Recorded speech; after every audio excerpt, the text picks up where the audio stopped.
ঘটনাটা হচ্ছে এই ছেলের সাথে আমার 2024 সালে ফেসবুকে পরিচয় হয়। পরিচয় হওয়ার পর আমরা জানতে পারি সে সম্পর্কে আমার বিয়ে হয়। তারপর আমরা একটা সম্পর্কে যাওয়ার পর সে আমাকে বিভিন্ন সময় বিয়ের প্রতিশ্রুতি দিছে এবং বিভিন্ন সময় সে একজন ডাক্তার, কাশিয়ানী উপজেলা স্বাস্থ্য কমপ্লেক্সের একজন ডাক্তার, ডেন্টাল বিভাগে আছে, ডাক্তার বোরহানুদ্দিন সৌরভ।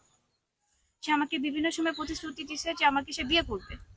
এই বাড়িতে আসছি আমি মূলত বিয়ের দাবিতে আসছি, কারণ তাকে আমি নানান ভাবে বোঝানোর ট্রাই করছি। আমি আইনি সহায়তা নিয়ে তাকে বিয়ে করার জন্য বুঝাইছি, কিন্তু আসলে সে কোনোভাবে বোঝার মতো ছেলে না। ওনার বাড়ি টুঙ্গিপাড়া থানাধীন উত্তর বাঁশবাড়িয়া মুন্সিবাড়ি। আমাকে দেখে তার ছেলেকে সরাই ফেলছে, তারা বাসার দরজা খুলছে না। আমি তাকে বিয়ে করতে যাচ্ছি।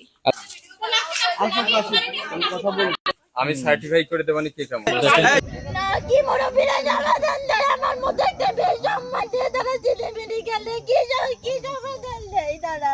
আমি বলে যাবো আপনারা সবাই চলে যান। আর সম্মান দিয়ে সবাই কেন মুরব্বিরা এখান থেকে চলে গেল?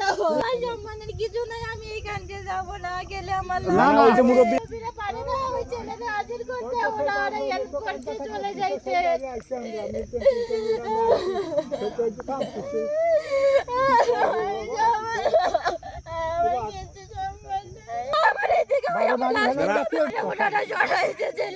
আমি দেখে আসছি